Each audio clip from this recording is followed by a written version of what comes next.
The Honourable Minister has reached the last leg of the parade inspection.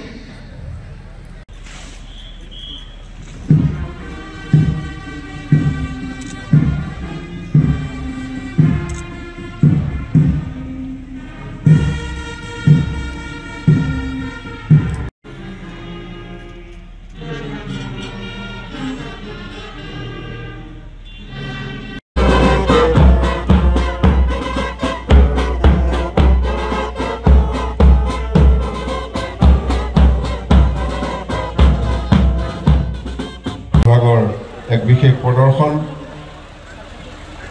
পৰিবহণ বিভাগৰ পথ সুৰক্ষা সন্দৰ্ভত বৃহৎ হেলমেটেৰে এক বিশেষ প্ৰদৰ্শনৰ ব্যৱস্থা কৰা হৈছে। দুৰ্যোগ ব্যৱস্থাপনা বিভাগে এই প্ৰতীক চিহ্নত সন্নিৱিষ্ট কৰিছে ভূমিকম্প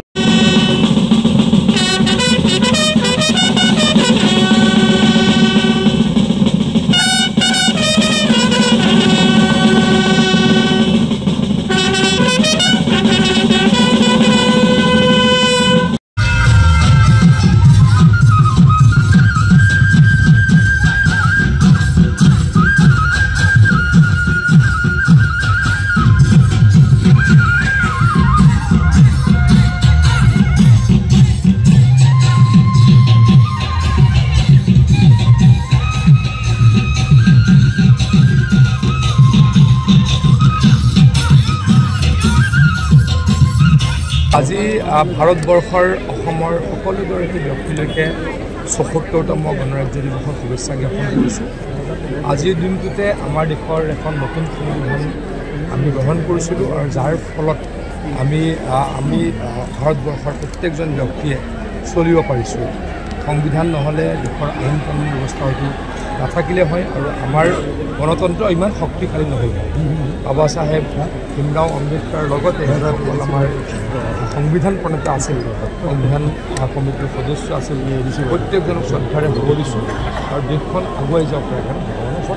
জলতন্ত্ৰ এইবছৰ আমি প্ৰায় ৩৫০ কিলোমিটাৰ নতুন মথাউৰি বনাম আৰু ব্ৰহ্মপুত্ৰ বা অন্য নদীৰ প্ৰতিৰোধৰ যথেষ্ট কাম আমি হাতত লৈছোঁ।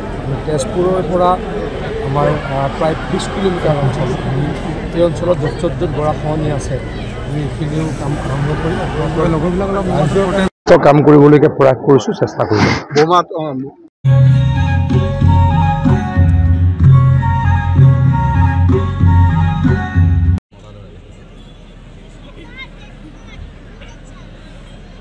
अभी देखिए मास्टर इशारा करता हुआ उस तरफ हमारा नाव को छोड़ेंगे, वहाँ पे उनको मिलिट्री मिलता है। देखिए ऊपर कुर्ती से जा रहा है और मास्टर बुलेटिन के ऊपर अटैक करता हुआ, अभी बुलेटिन उसके साथ लड़ रहे हैं, उससे छुड़वा रहे हैं, लेकिन लात मार रहे हैं, गुस्सा कर रहे हैं, लेकिन दांत हमारा छोड़ते नहीं। वो एक बार पकड़ लिया तो उसको छोड़ेगा नहीं, ये ट्रेनिंग उसको दिया जाता है।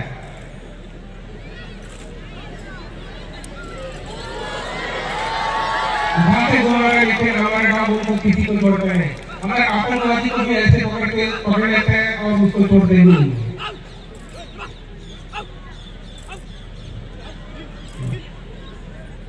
ये मास्टर ने हुक्म दिया कि छोड़ो, तब ये छोड़ के आए।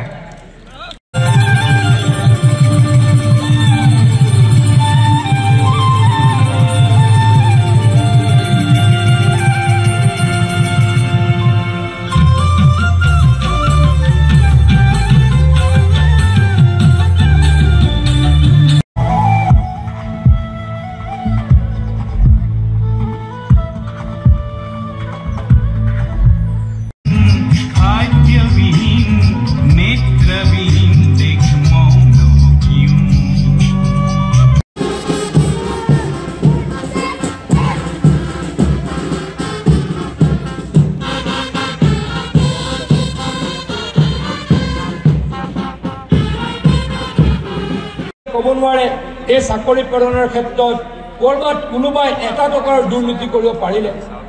অসমৰ কোনো এগৰাকী ব্যক্তিয়ে ক'ব নোৱাৰে এই ১.৫ লাখ চাকৰি দিয়াৰ সময়ত কোনো এজন মেধা সম্পন্ন নোহোৱা যুৱক যুৱতীয়ে ক'ৰবাত চৰকাৰী চাকৰি লাভ কৰিলে।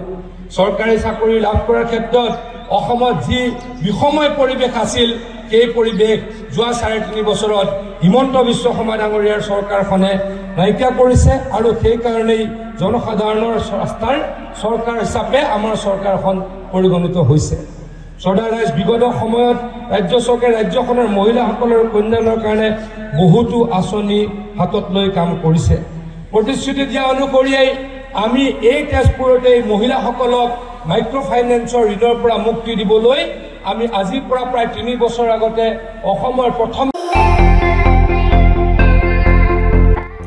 আপুনিও ভুগিছে নেকি গেছৰ সমস্যাত গেছ আৰু লিভাৰ ৰিলেটেড সকলো সমস্যাৰ একমাত্ৰ সমাধান গেষ্ট্ৰচিটি বডজম এচিডিটি ফেটি লিভাৰ পাইলছকে আদি কৰি ভিন্ন গেছৰ সমস্যাৰ সমাধানৰ বাবে কেৱল আপোনাৰ কাষত গেষ্ট্ৰচিটি